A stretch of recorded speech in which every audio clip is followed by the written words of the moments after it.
Good morning, good afternoon, and good evening to those joining all around the world for this virtual launch of Freedom on the Net 2024. My name is Nicole Bibbins Sedaca, and I'm the interim president of Freedom House, and it is a delight to welcome you all to what's going to be a very rich discussion today.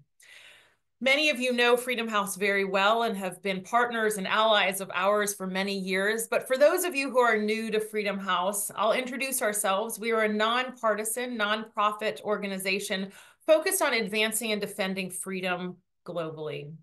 We've been around since 1941, and our goal really is to mobilize the American public to engage in the fight. Our founding goal was really to mobilize the American public in the fight against Nazi Germany and the fascist threats to American security and values. And we're the first organization in the United States doing this work. And over the decades, our mandate has expanded to really look at freedom and democracy around the entire world. We have worked to sound the alarm on threats to freedom, work with policymakers to tackle those threats, and to offer direct support to those brave frontline defenders that are leading the charge for democracy and safeguarding basic human rights around the globe. I'm grateful to each of you who is here today to be part of this conversation, to explore the challenges and opportunities facing the world's digital landscape. The report that we're releasing today, Freedom on the Net, features a country-by-country assessment examining human rights online. This cutting-edge project is put together annually by our technology and democracy team, an extraordinary set of experts. And it's done in collaboration with a remarkable group of internet freedom defenders around the world. It is truly a global effort. As you will hear shortly from the team, this year's findings are a wake-up call. Overall, the global internet freedom has declined for the 14th consecutive year, something that is alarming to so many of us. And this persistent climb poses serious implications for democracy and human rights around the world. It's because of internet freedom that our colleagues in Taiwan can collaborate with us here in the United States. And many of us can be in contact with our family and partners around the world. It's because of internet freedom that activists around the world can witness courageous fellow activists fighting for freedom and being inspired to continue their own fight. It's because of internet freedom that people in conflict areas can get the life-saving information about evacuations or humanitarian assistance. Internet freedom connects us. It informs us. It fuels the global economy, it facilitates learning, and it can provide life-saving information. So when that free expression online is met with severe prison terms or physical violence, when people are cut off from information that they need to stay connected or informed and to make critical decisions, and when governments manipulate or censor information to sway elections or undermine their citizens, so when these things happen, then we are called to act. This year's report details the state of human rights in today's digital environment and raises serious issues that the democratic community must grapple with. It also takes a close look at what robust protections can achieve and provide recommendations about what robust protections can achieve and provides the recommendations about what those in the democratic community can do. Whether those are in government or in corporate or other sectors, it's what we can do together to protect rights online. Before I turn over to our keynote speaker, I really want to thank our excellent team. Co-authors Allie and Kian Vesteinsson and Grant Baker. I'd also like to thank our Vice President for Research and Analysis, Adrienne Strabaz, for overseeing our great research. And of course, the whole Freedom House team. It is a whole Freedom House endeavor. Our research team, our policy and advocacy team, our communications team, and our international program colleagues, all playing a crucial role. It's now my pleasure to introduce our keynote speaker, a friend and long-term ally, Dr. Eileen Donahoe. She serves as a special envoy and coordinator for digital freedom at the Bureau of Cyberspace and Digital Policy at the U.S. Department of State. Her biography is far too long to say all here, but it is so extraordinarily impressive. Her illustrious career includes leading the Global Digital Policy Incubator at Stanford University, serving as the first U.S. ambassador to the United Nations Human Rights Council in Geneva during the Obama administration, and serving at Human Rights Watch, leading their global affairs. With that, let me turn it over with my thanks for you being here. Over to you, Eileen. Well, thank you so much, Nicole. And let me start by congratulating the Freedom on the Net team. It is such a pleasure and honor to be part of this launch. I've been engaging with Freedom House on these issues since the first year of Freedom on the Net. And I know deeply the practical value of this annual report for many advocates around the world. But the sad truth is that the report shows remarkable continuity in the downward trajectory on internet freedom over time, as this 14th year of global decline makes clear. But the deeper value of the annual report is that it brings to the surface recurring patterns around the world and allows us to see which trends are worsening over time. One of the most blatant trends documented by Freedom House is the prevalence of technical censorship for political repression. Each year, we see increasingly sophisticated and consequential technical maneuvers, various forms of website blocking, network throttling, virtual blackouts, internet shutdowns, that not only allow repressive states to solidify control of the information realm, but have the larger effect of undermining the global, open, interoperable nature of the internet.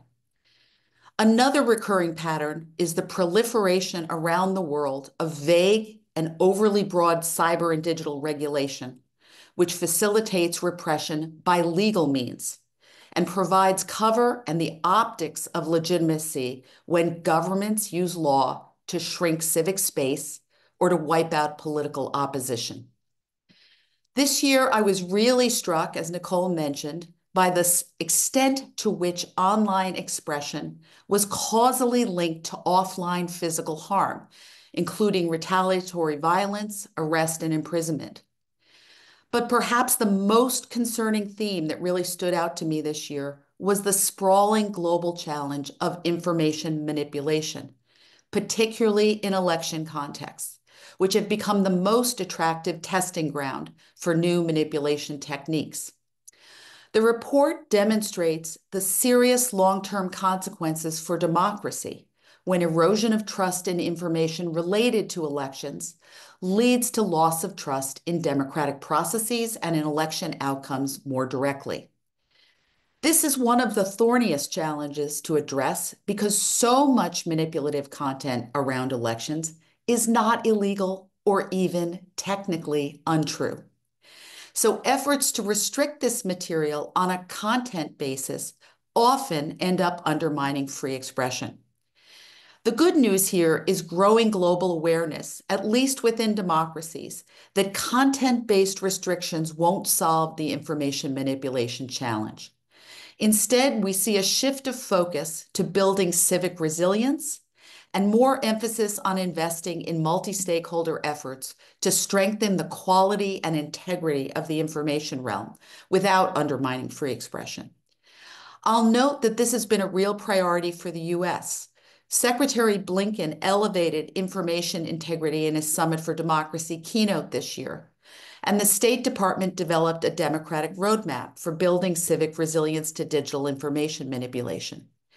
We also co-chair the OECD's Information Integrity Hub with France, and we're on track to issue a formal OECD member state recommendation on multi-stakeholder approaches to building information integrity that protect and respect free expression.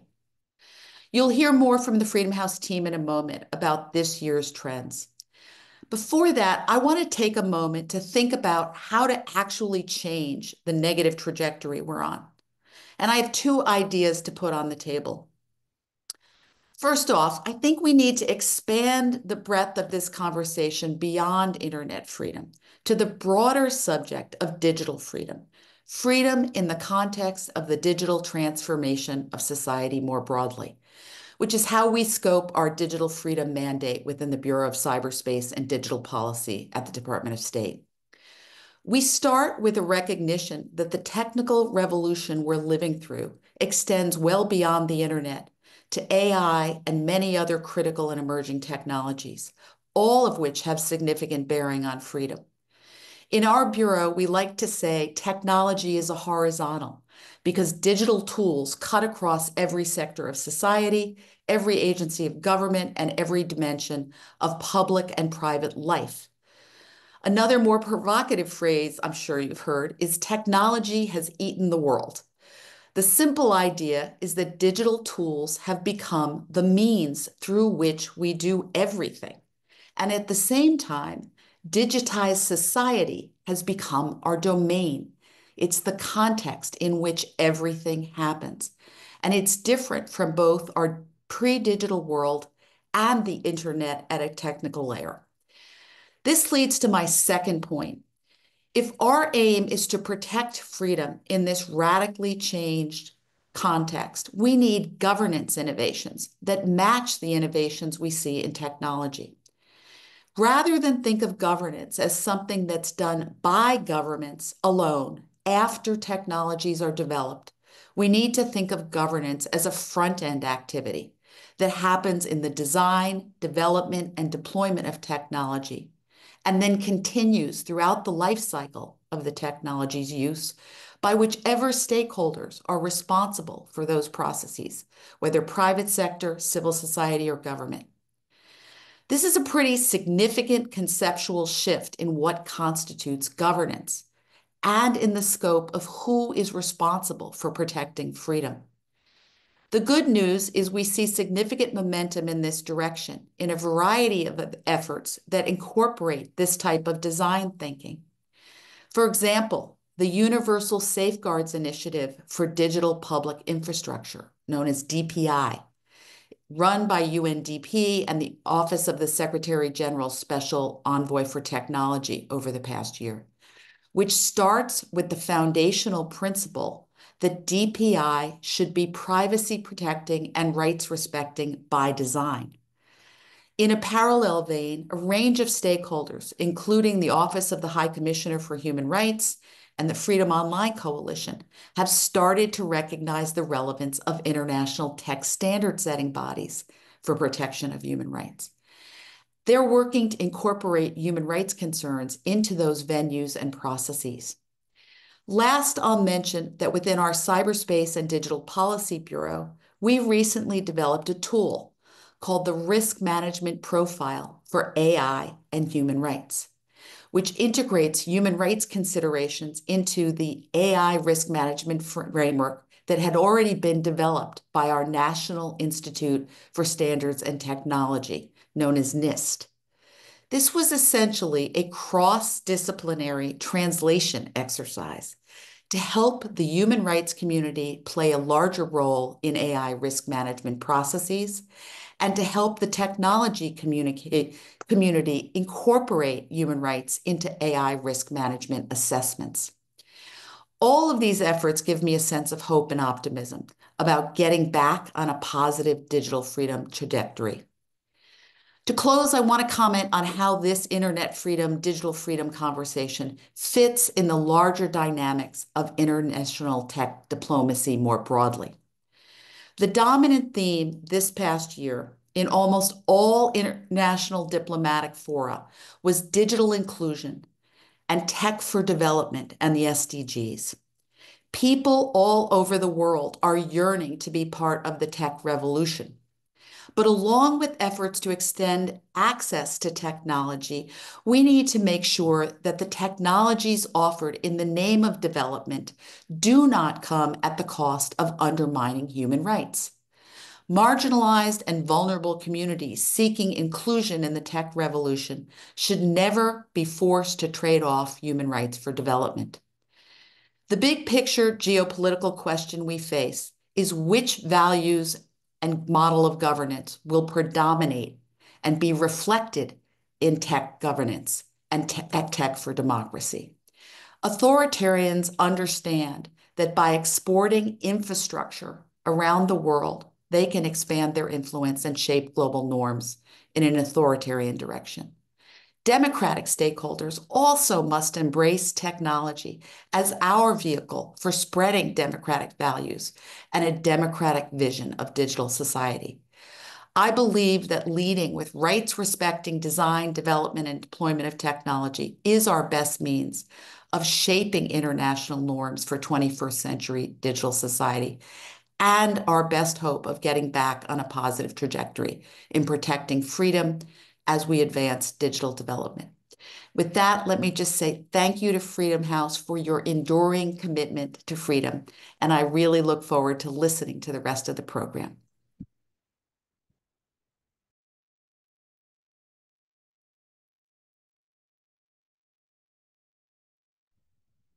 Thank you so much, Eileen. We are so grateful for your leadership and for you taking the time today to be with us. The challenge that you put forward, as well as a positive vision for how we can get to the right place where our digital development reinforces the democratic values, that it protects all of our freedoms, is an important call for all of us. And thank you for laying that out. And thank you for your continued leadership. It's now my pleasure to introduce two of the report's co-authors, Allie Funk, who is our research director for technology and democracy, and Kian Vesteinsson, who is our senior research analyst. After that, you'll hear from our esteemed panel for their insights and analysis, and we'll finish with audience questions and answers. So please use the Q&A function in Zoom for any questions you have. You'll find that at the bottom of your screen. We'll try to address as many as we can before we wrap up. And feel free to join the discussion on social media with the hashtag #FreedomOnTheNet. Kian, let me turn it over to you. And thank you for the work that you and Allie have been doing. Thank you, Nicole and Dr. Donahoe, for your excellent remarks. It's a tough act to follow, but we'll do our best now. And I also want to thank everyone who's joining us today. I'm Kian, and I want to echo Nicole's words of appreciation to the Freedom House team, our network of partners, and to the broader internet freedom community. I also want to thank our donors for helping make this report a reality. Today, Allie and I will discuss our research approach, key findings, and policy recommendations. Now, this presentation is only a small snapshot of the year's report, and we urge you all to explore our content up on our website. With that, let's dive in. Internet freedom is the simple idea that the same rights we have offline should also be protected online. Our Freedom on the Net process takes about 11 months and combines desk research, regional workshops, and interviews. We collaborated with experts from civil society, media, and academia to analyze internet freedom in 72 countries. That amounts to about 87% of the world's internet users. For each country, we assess how easily people can access the internet, whether the internet is censored, and how fundamental rights like free expression and privacy are restricted or protected. We're examining the real-world experiences of people in a given country, not evaluating any government's performance. And the coverage period for this report was June 2023 through May 2024. Here's what we found. Global internet freedom declined for the 14th consecutive year during the coverage period. Of the 72 countries, 27 declined and 18 improved. The rest didn't see an overall score change. The biggest decline this year took place in Kyrgyzstan, where the government intensified its efforts to suppress digital media and online organizing. China continued to rank as the world's worst environment, but for the first time in 10 years, it shared this designation with another country.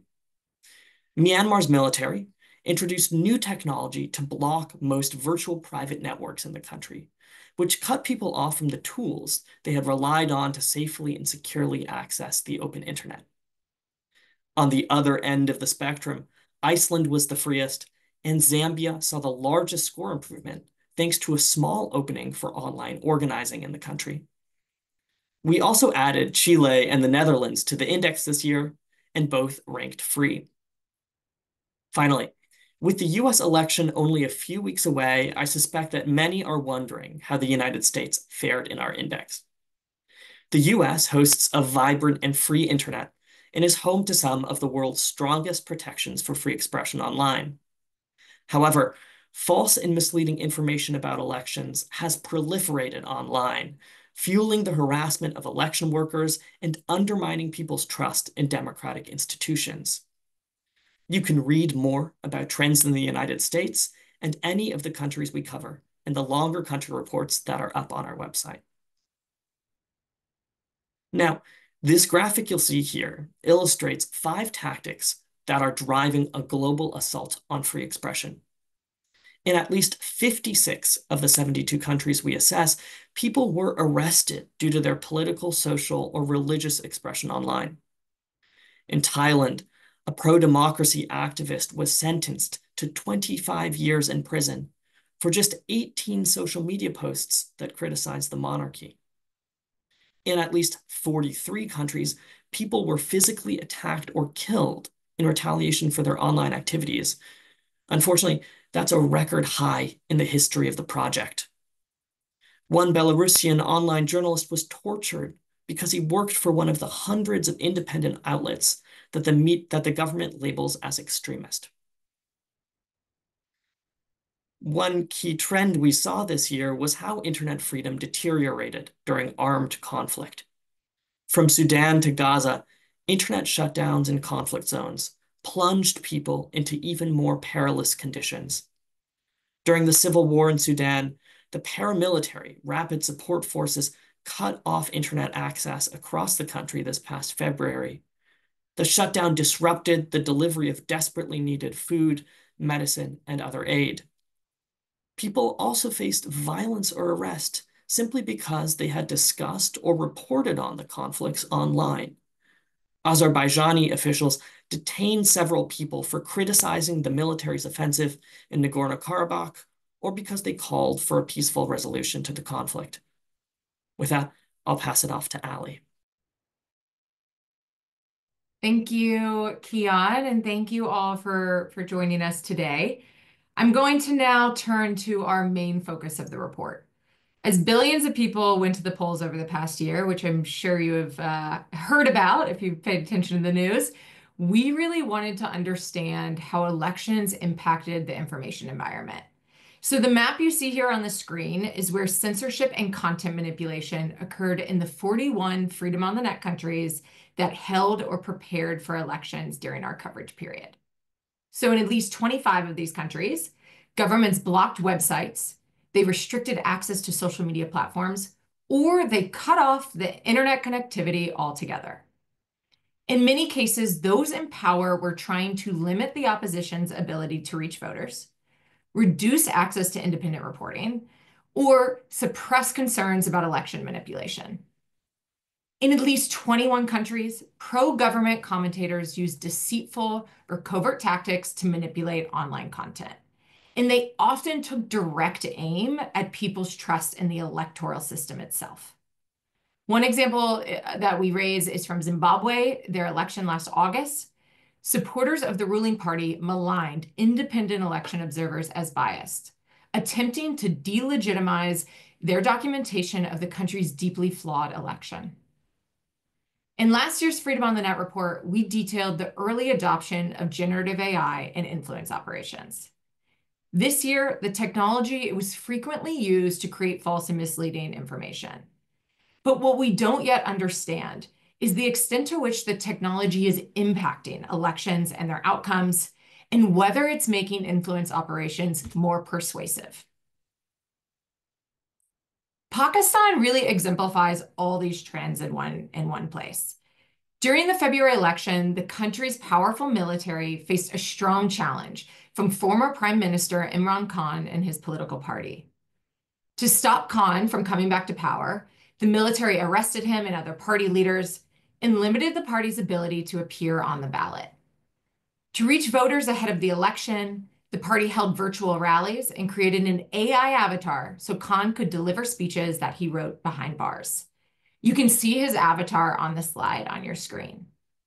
Then, to disrupt these virtual rallies, the military restricted access to the internet and social media platforms. Ahead of the vote, several deepfakes spread across social media, that purported to show Khan and party members calling for an election boycott.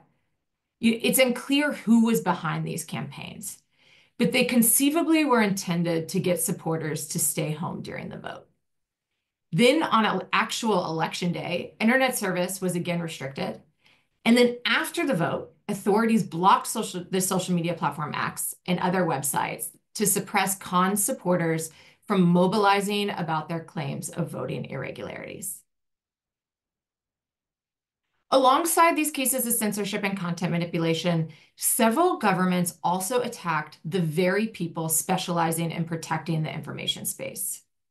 In authoritarian and democratic countries alike, harassment and other attacks against fact-checkers caused a broad chilling effect. Ahead of April elections in South Korea, the ruling party claimed that a prominent fact-checking center was biased.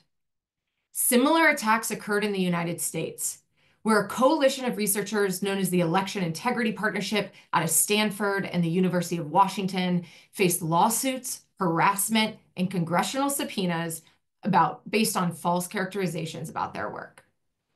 This pressure in South Korea and the United States reportedly led both groups to scale down their activities. This stripped voters of the reliable information they need to make informed decisions at the ballot box. Additionally, companies like Meta and X have rolled back access to platform data. This has limited researchers' ability to study influence operations. Now, let me turn to how concerns over false and misleading information actually drove action from policymakers, tech companies, and civil society to try to protect information integrity.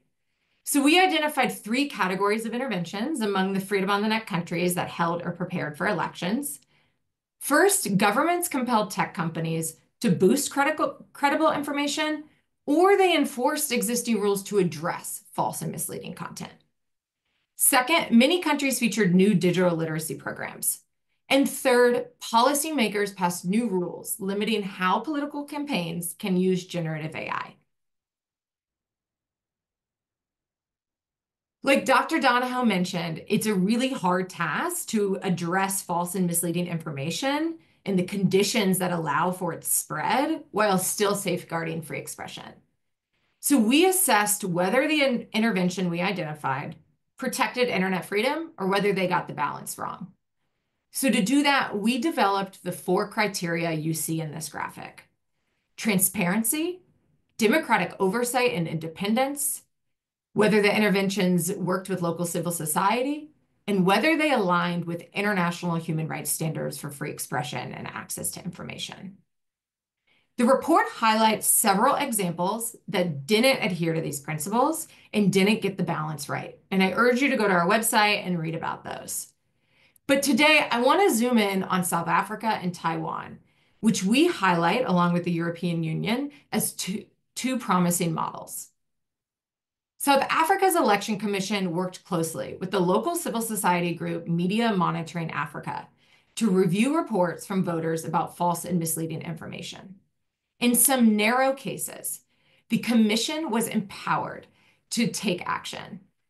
For instance, they could flag content to platforms, which would then consider whether the content should be removed under their terms of service, or they could send reports to the media, which would then help debunk false claims for the public and build awareness around what is actually credible. The commission and civil society also oversaw a repository of online political ads, which gave voters more transparency about who was behind the information they came across. The South Africa example really illustrates how civil society can help guard against government overreach and can provide oversight over sensitive decision-making about online speech. Similarly, interventions during Taiwan's January election also prioritized the principles of transparency and civil society participation. People in Taiwan could directly submit information to the independent Kofax platform for fact-checking, which would then be reviewed by a mix of professional fact-checkers, but also just volunteer community members. This openness and inclusivity helped the public better trust the group's fact-checks. The government also passed a law that allowed political candidates to request that social media companies remove deepfakes for themselves, but only if and when technical experts verified that the content was generated by AI. These were tailored rules that put voters in a much better position to access reliable information while still allowing people in Taiwan to express themselves about political parties, candidates, and their positions. Our report closes with some clear recommendations about how to restore confidence in the information space. These measures will also help reverse the global decline in internet freedom. So first, we're calling for governments to just refrain from outright censorship. Entire blocks on social media platforms, even when they host egregious content, disproportionately restricts free expression and access to information. Instead, laws requiring transparency can strengthen platform responsibility and shed light on content moderation, algorithmic systems, and political advertisements. We also want companies to create accessible mechanisms for researchers to access platform data. This independent research is crucial if we want to have informed and innovative responses to harassment and disinformation campaigns. Companies, they also need to bolster the teams with expertise on human rights, trust and safety, and the countries in which they operate. We've seen over the past year how company layoffs have reduced this expertise. And I'll end with one last recommendation that is so important. Policymakers and companies need to invest in civil society and independent media that is doing this work. These groups, they're on the front lines. They're unmasking influence operations. They're ensuring that journalism meets the needs of local communities, and they're pushing governments and companies to be more accountable, transparent, and rights-respecting. These groups are central to rebuilding trust online, because ultimately, the health of any democracy depends on the people's ability to access diverse and reliable information. So we've hit you with some of this year's highlights, but I do hope you visit our website. You can explore the essay, our policy recommendations. We have some really fun interactive graphics you can play around with, all 72 country reports, and our amazing partners and donors. I'm now going to invite our esteemed panelists to join the conversation. I'm joined today by Alissa Starzak from Cloudflare. We can all put our lovely cameras on.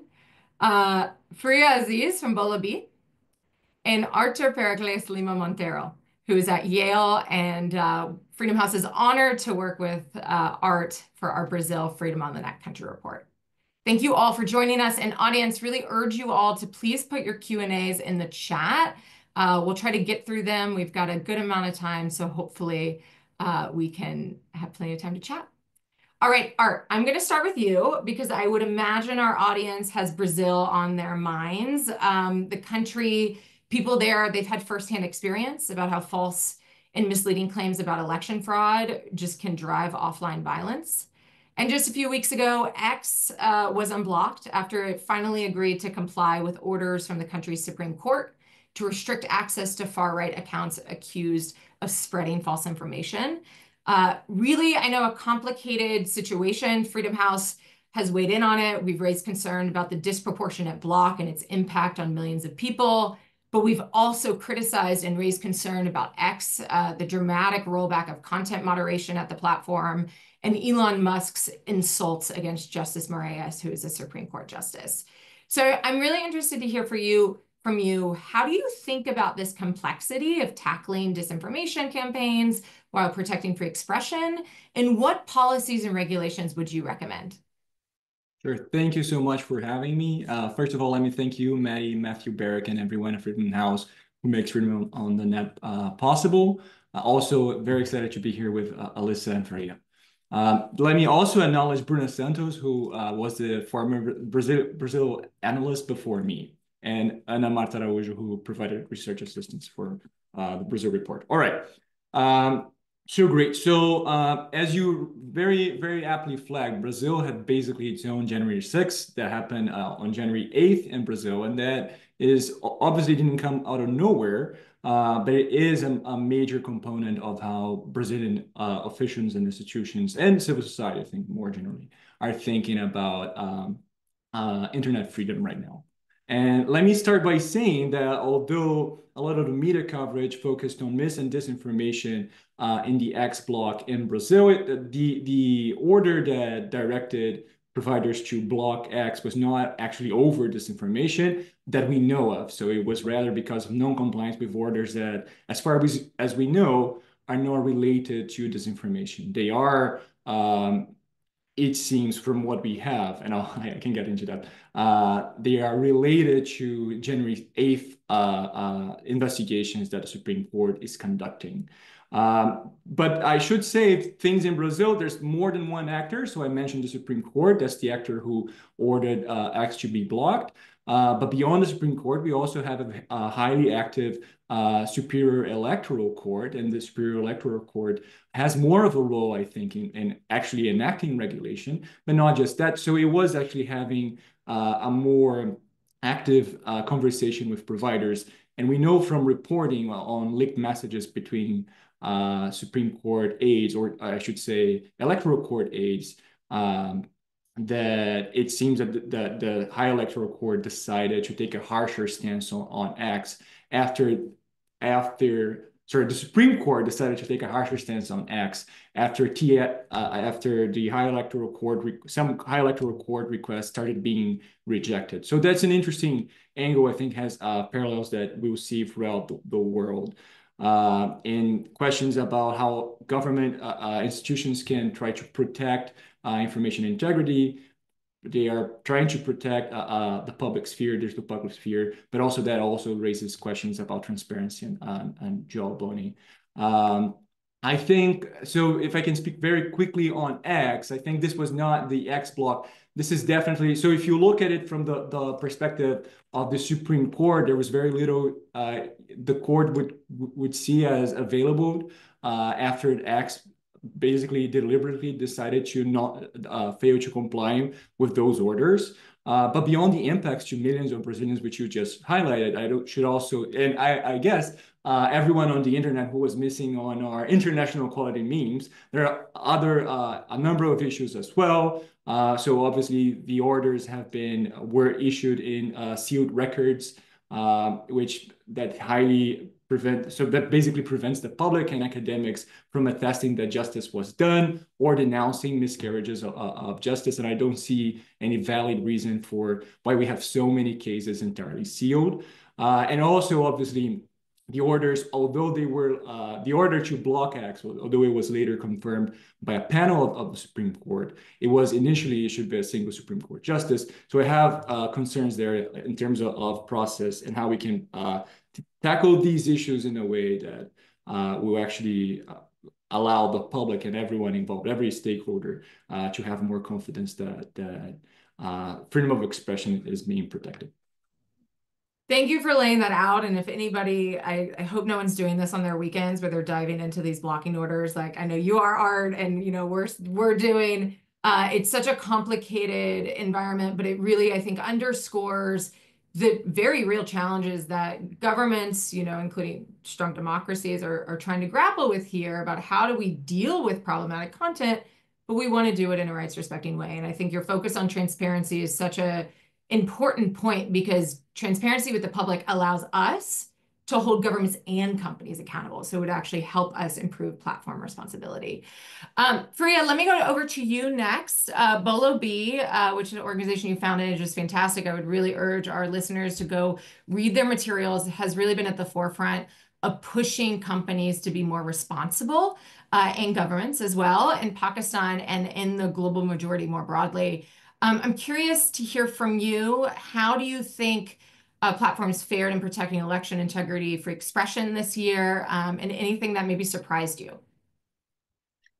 Thanks, Allie. The challenge is that, especially in an election environment where everything is so charged, the biggest concern oftentimes is not disinformation in the sense that the government uses it, but of course, disinformation campaigns that target citizens or electoral candidates. And in Pakistan, especially when religion is weaponized, especially blasphemy allegations, which really put a target on somebody's back, that's the kind of content that you need address. And one of the challenges we continue to face with platforms, and again, different platforms have different policies, they approach it very differently. And the challenge then becomes also the virality of this, right? And so how effective are the fact checks, and what are you even fact checking? So how do you then curtail that perception that has already been developed about somebody that could put them, in harm's way in offline situations? And so those are the concerns that we continue to grapple with, and I don't think we have a very neat answer on whether the companies were able to deal with it aptly or not, because those issues still persist. And the other challenge also is when it's about an election time and it's contesting narratives. And for you, I mean, fact checking, you typically turn to some authority, but the problem is also, especially the elections that Pakistan underwent in February, it's also there's a lack and breakdown of trust in institutions. So you're actually also contesting your election commission and what they're putting out. And so it becomes very difficult because there are contesting claims by electoral candidates, there are contesting claims by the election commission, how these things are playing out in courts. There's the courts are politicized, or that's the perception. And so depending on the bench and the judge and the orders, and it's all very complicated, because how do you go about fact checking in this environment, which is so polarized? You are also contesting those supposedly in authority who will say, well, this is the official version, but you're also contesting people in authority, the institutions, their credibility. And so that comes into play, and it complicates everything else in this space. I could not agree with you more. I think we sort of talk about this in the report, but fact checking being a really, really important and necessary intervention, but on its own not being a silver bullet. And it particularly is hard to be effective in environments where people don't trust, where there's just a broad lack of trust. Because if you don't trust a media outlet, why would you trust their fact checks? Alissa, let me go to you, because I think Cloudflare, we've been talking about platforms which sit in the content layer, if we're going to get nerdy about how the internet is structured.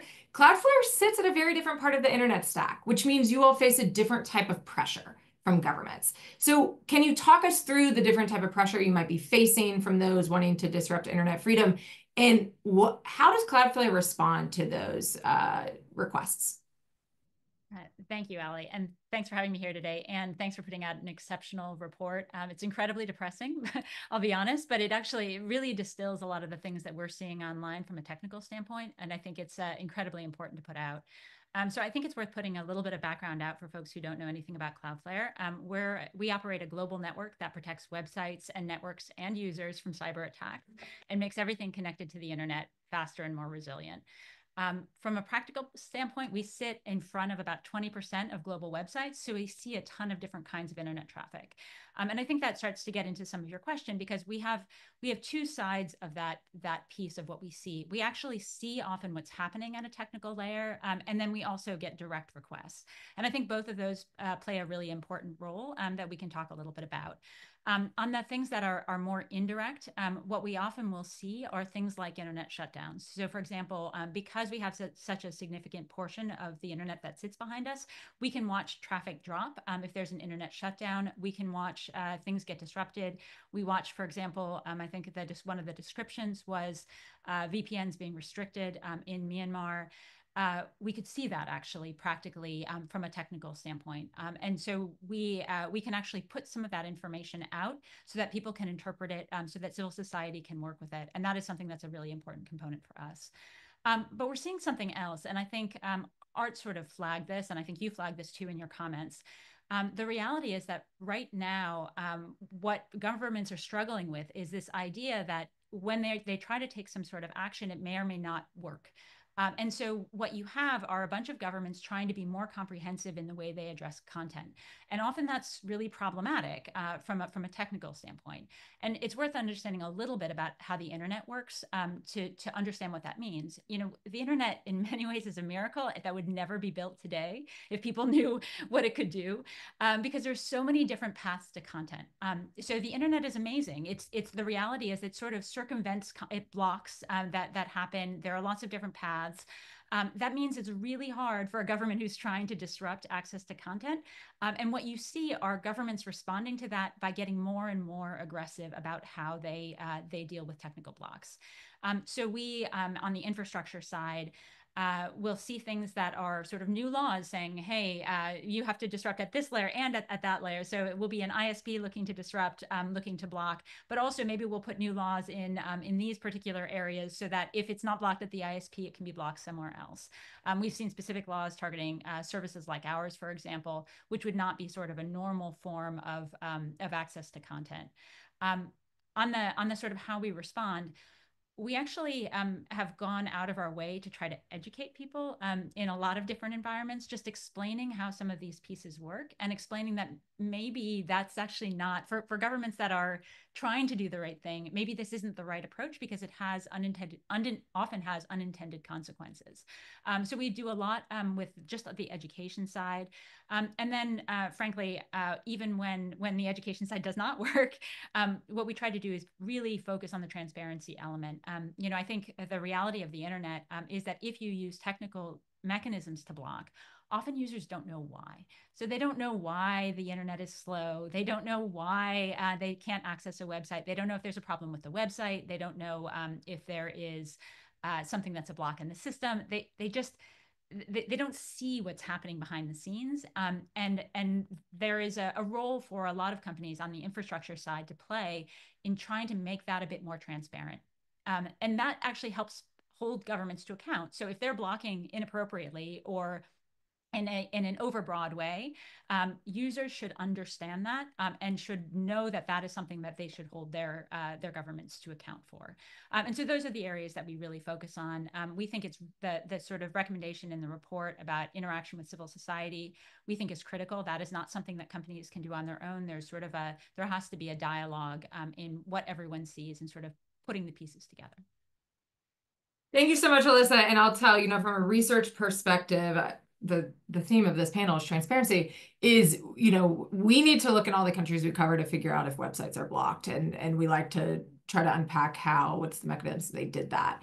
A lot of the times we just can't verify it. So having that transparency from companies like Cloudflare and others is just so important to our own research process. So please continue telling us about that, and to all of our other companies out there that are watching this.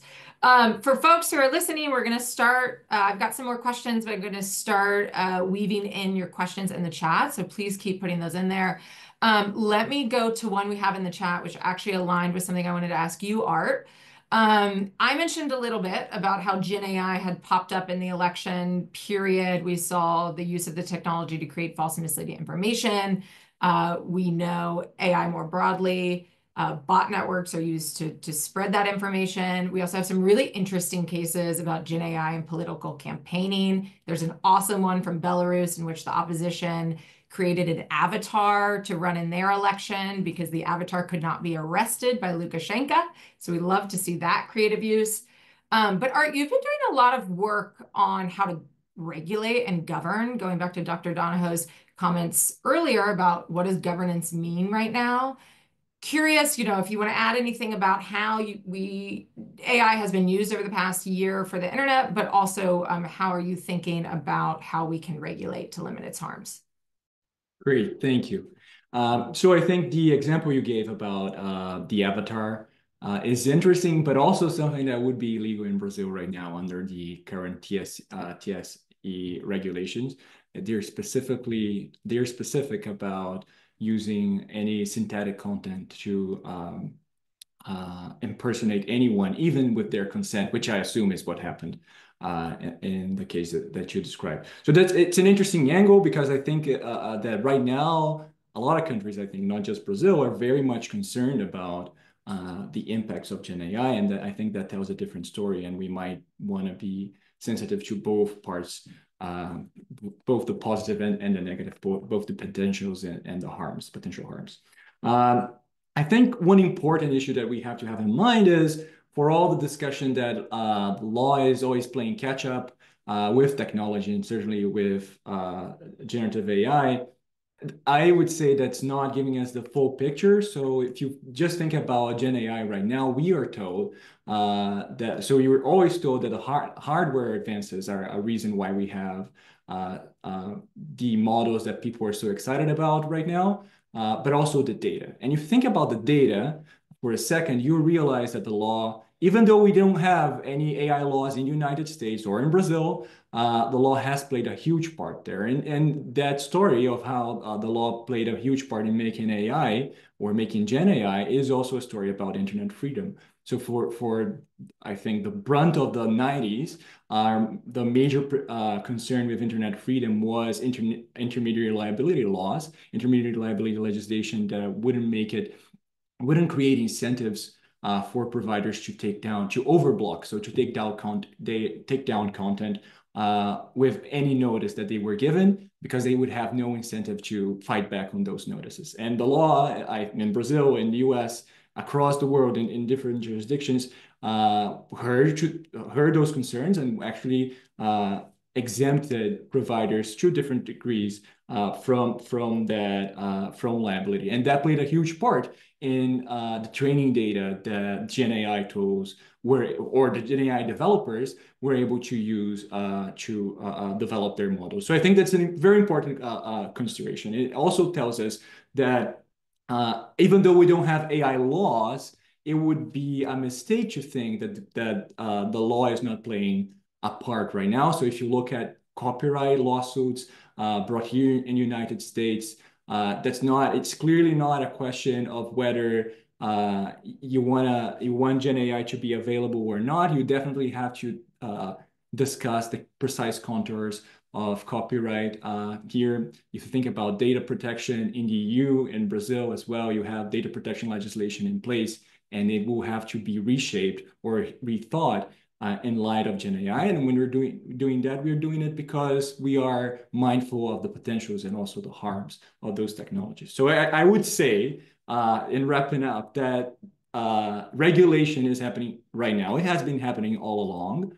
And we should be especially concerned, I think, with the kinds of institutions that are taking up these questions, that they are the right institutions to take up these questions. They're representative, that they're not insulated from broader society.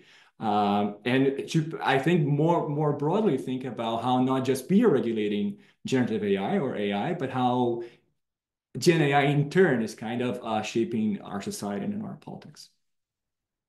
Oh, it is indeed shaping our politics, it seems, with so many elections. Thanks for laying that out, Art. And for our listeners who want to do a deeper dive into how AI is impacting all things internet freedom, we focused on this actually in last year's essay, and a lot of those trends stand true over the past year, and we talk about them again in this year. So really urge you to check that out on our website. Farieha, I want to come to you next.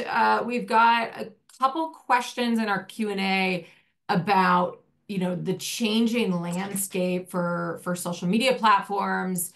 How do you deal with, maybe a platform like Telegram that's just not doing any content moderation, with X under its new ownership that's rolled back content moderation. How do you deal with that in a rights respecting way? And I know, your expertise in Pakistan, you've seen how regulation can be crafted to directly undermine expression. So curious to hear, what's the environment like in Pakistan on this front? And also just what recommendations do you have for people who are concerned about, legitimate concerns about how platform behavior may be undermining people's freedoms and democracy, but how do we make sure that response is proportionate? So that's exactly it, right? How do you balance and how do you make sure it's proportionate? Because what ends up happening is, of course, we want platforms to be accountable. And that accountability, especially in terms of users are concerned, right? And their expression and their privacy and how that is safeguarded. And then we know that, and especially in a context like Pakistan, where the government uses the narrative of disinformation and online harms to usher in regulation that is really intended to control and not provide any, from any kinds of harms that users are facing. And we have that in the form of the cybercrime law. We have a lot of other legislation on the way, recently enacted defamation law that applies to social media despite resistance.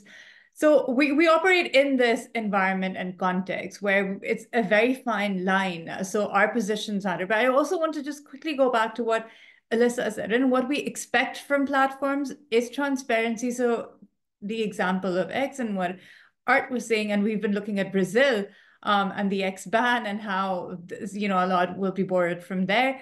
X has been banned since February 17th, and this happened right after the Pakistan elections. We went into an elections with internet disruption. So on election day, mobile data was not working. And prior to that, obviously, there was a lot of confusion in terms of electoral symbols, because one of the parties their electoral symbol was taken away, so random symbols were assigned, and so people only could rely on social media just on the eve of elections to know who's the candidate that they want to vote for. Then comes election day, we don't have mobile data. Polling stations have been distributed across the city, so they're going from one place to the other. There's confusion around that. Post-elections, the results and the contesting the results. So the candidates are posting their forms and the election commission is posting other things. There's a press conference by an election commissioner also talking about, election manipulation. And then we find that X has been blocked, except there's no official acknowledgement that X has been blocked, and that didn't happen for months. And so when they play this game of, oh, maybe it's a disruption on the company side, right? And that's how it started out here. What we need from the companies to say, well, actually, no, it isn't. And that's the role that companies can play and step up in these environments, because then we headed towards litigation. But how do we show the court, and how do we tell them that our claim is credible and the government is saying, oh, but nothing's happened, or it's a technical glitch? Down to the fact that, there was a regulatory official who appeared in court and took out his mobile phone while the ban was in place and said to the judge, well, it's actually working. So this on again and off again switch that they have to then discredit you, even when you're in a court of law, and they think it's okay for them to get away with it. And later it transpired that there is a notification and there's this national security narrative that the government is relying on. And a lot of this would help if the platform clarifies that actually, yes, there is. And so we attempt to then rely on, a Netflix and Umi and all of so there's a disruption or a slowdown or a blockade, because that way that we can. And then we expect ISPs come out. So for example, in the context of what's happening here with the so-called firewall, but it is internet filtering and monitoring, everybody's talking about it, but the government is giving contradictory statements. It's happening. It's not a firewall. It is a firewall. It's for cybersecurity. It's a web monitoring system. We already had it. So to navigate through this where they're giving contradictory statements, we would need an official corroboration. Who do we go to that? We know the deployment is happening at the ISP and telco level, but they're not saying anything because there's legitimate fear their businesses can get cancelled, because they're operating in this environment, adding on layers, or we're going through VPN blocking, VPN registrations, and bills, for example, even data protection, but that has localization and cross-border data flow restrictions and these kinds of things. And they end up being passed overnight. And then the challenges don't get anywhere in court because those petitions aren't listed. And so that's essentially the environment that we're operating in. So really, we don't have a lot of avenues. And then we do turn outward for that corroboration that we can bring into some of those narrative challenges. And the media is controlled to quite a degree. So social media is where we turn to. And then there are consequences because prior to just going into the elections, the Supreme Court was taking notice of how they're being slandered, and there are contempt proceedings in high courts going on, and they want data scraping and who's behind hashtags, trending them and accounts and all of that, right? So in this collective environment, you want that companies also don't just give in to any kind of regulatory and government request, because it is going to have a detrimental impact on citizens. Thank you so much. I think what you said and what Art said and what Alissa said sets us all up for a really great question from Dan in the Q&A. We've all touched a little bit on the VPNs and how important they are. The Brazil bloc swept up some restrictions on circumvention technology. Alissa, you talked about in Myanmar, how you all can actually see the impact of restrictions on VPNs on internet traffic. I know Farieha VPNs is really just such an important tool for people in Pakistan to bypass some of these blocks. So, just curious how, as this digital repression is becoming more widespread and accessible, how is it impacting both the development and use of circumvention technologies and people's ability to access the open internet and, also in democracy? So open question if anybody wants to tackle that one.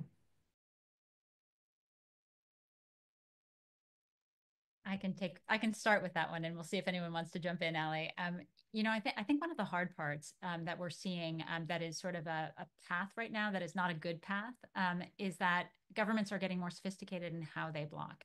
So what we're seeing, the reality is VPNs have always been sort of obvious if you are looking technically on the wire, right? If you are an ISP and you're trying to figure out what protocol it's using something special, it's going to a particular place, it's can be kind of obvious. And so what you're seeing now is governments that are deciding to be more aggressive about blocking are looking at ways of blocking circumvention technologies. And it's not, in many ways, technically, it's not that challenging. And so you have a world where we're now progressing towards more blocking of circumvention technologies. And I think that the challenge that you have is that's happening not just in countries that have more authoritarian governments, it's happening in other places too. And this is sort of the Brazil example. I think there was a bit of an outcry in Brazil related to it, but the reality that it might be an acceptable thing to ask is increasingly something that we worry quite a bit about, because it gets to the point that I think I made in the beginning, this sense that blocking has to be absolute from a democratic government, that maybe that's actually not right. Maybe proportionality means that some things will end up getting through, and that's appropriate. But we haven't sort of grappled with those balances, I think, in either the civil society side or the industry side. And I think that's got to be the conversation, because ultimately what you will end up having is just circumvention technology getting blocked, and that's clearly sort of where things have moved over the last couple of years in a really troubling way. Totally agree. Yeah, proportionality is a tricky thing to study. Art, please go ahead.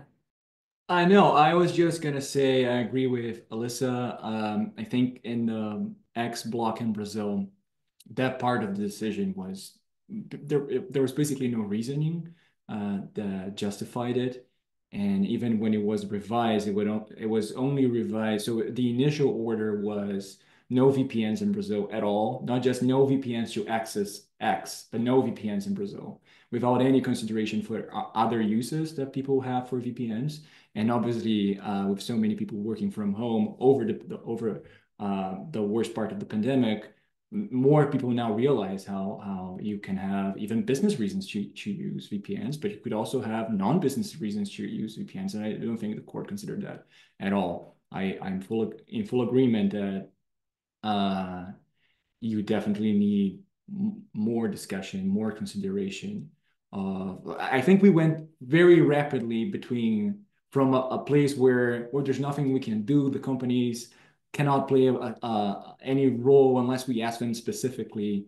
And now we're going to this other end of the gradient, which is if we want to take down a website, let's take down everything that enables people to access that website. And that seems to miss completely the importance that internet connection has. So I agree with Alissa there.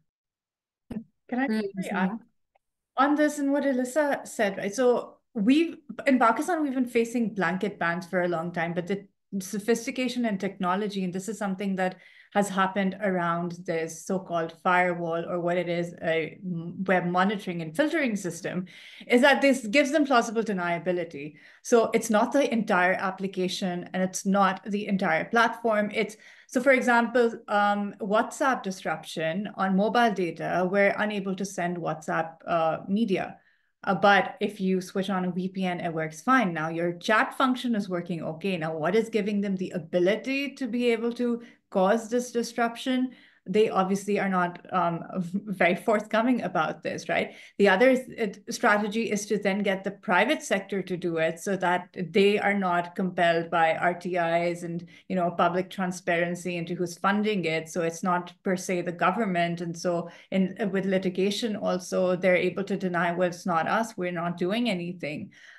So again, with deep packet inspection, and this is something that has been a part of conversation, and this is something that a lot of journalists and especially those who have their YouTube channels are now reporting in the Pakistani context, where their subscribers are saying, when we're on the go, and that's typically when we will put on your channel and we'll hear something, we can't access it. So it's not as if it's gone from their channel, but the fact is that a particular video will just not load, especially on mobile data. And so in that sense, they're just going to, so the two things they're going to say, oh, it's a technical glitch, or, well, your content is just not good enough, so people don't want to go to it, right? And this is now having an impact on what is accessible, traffic, also ad revenue that some of these people depend on for livelihood. And there are all of these things that are at stake, and the government is, and the regulator is easily able to escape any accountability and responsibility for this, because it's all shrouded in this confusion of what is happening and how is this happening.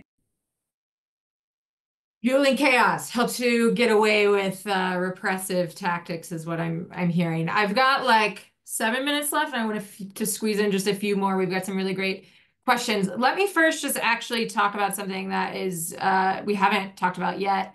One of the major threats to internet freedom that could come up is the passage of a UN cybercrime treaty that is about to head to be voted at the General Assembly. For folks who don't know it, this has been really pushed by Russia, and it would create a new way for governments to access people's personal data, among other challenges. So I'm interested to hear from you all. This is not a done deal, so it feels like it's a really good opportunity for people who care about internet freedom to step in and try to make this treaty better or not pass altogether. What would you all say? Anybody have any comments on the treaty or messages to some of those democratic governments that really care about human rights online, that are about to head into New York and vote on this thing?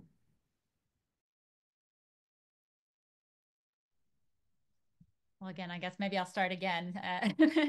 I think one of the big challenges with the treaty is that it gives it creates an optics that creates a set of optics that that certain kind of behavior is legitimate, and it's very hard from a company standpoint to think about how to push back on that when you actually have a UN treaty that is backing it up.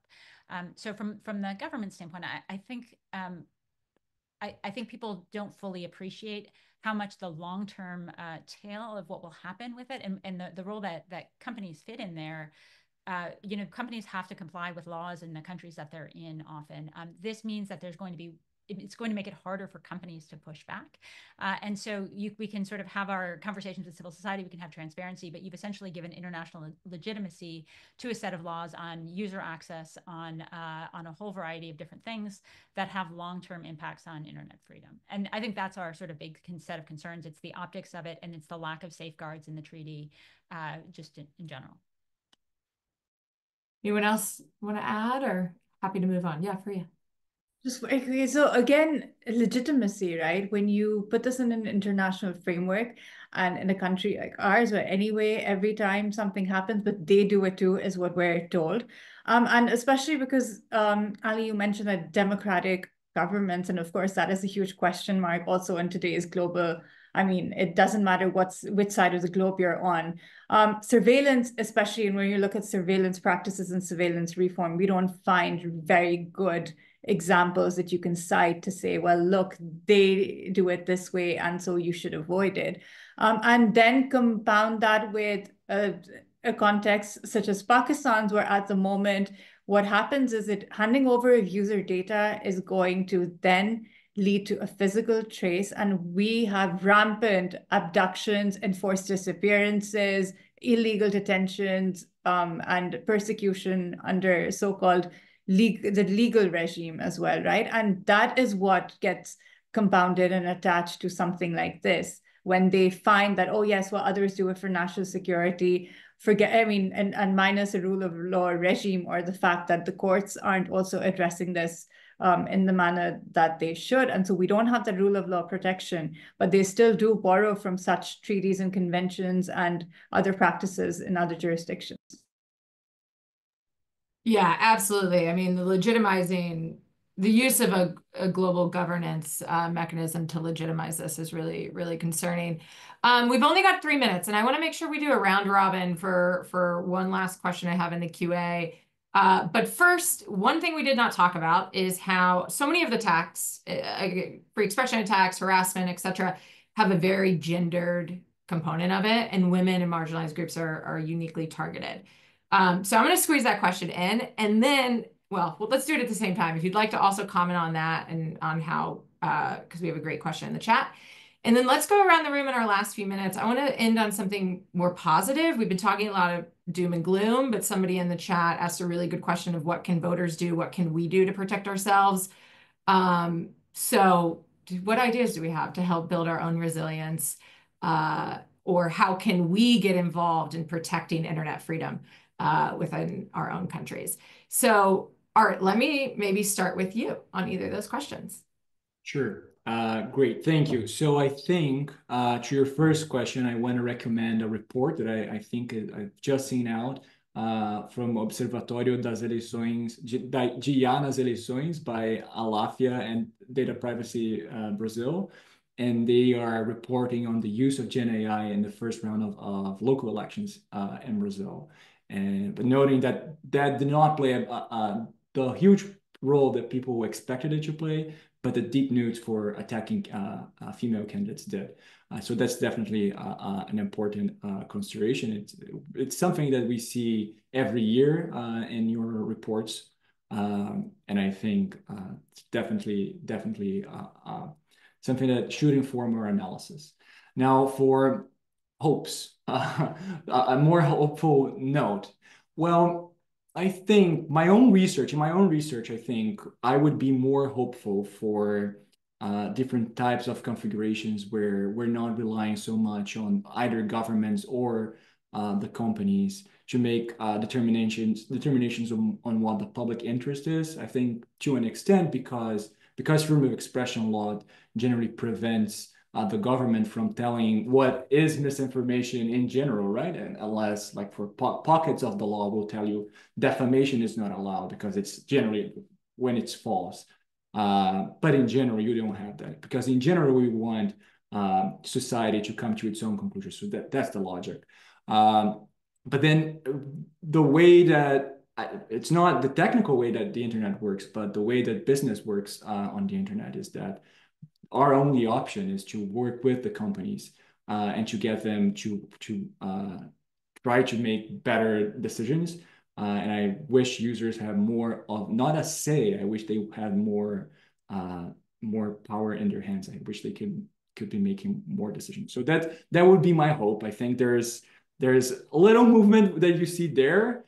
But I'm also hopeful that now governments around the world are trying to think about, Dr. Donahoe, I think, mentioned that we need innovations in governance, just as we have innovations in technology, and I fully agree with that. I think it goes, I just would want to see an innovation that it's less, creates less concentration, economic concentration. Love it. All right, we are at time. Alissa, for you, 5-second intervention on what people can do at home. So, if we go for more transparency, the goal is to have people care about it. And so what we really want is to make sure that if we can do things that make it more visible, that there's an outcry from it, right? So if you're seeing overblocking, if you're seeing things and we can help you identify it, say something about it. Bring it up from a political standpoint, particularly in democratic countries. I think that really matters quite a bit. Farieha?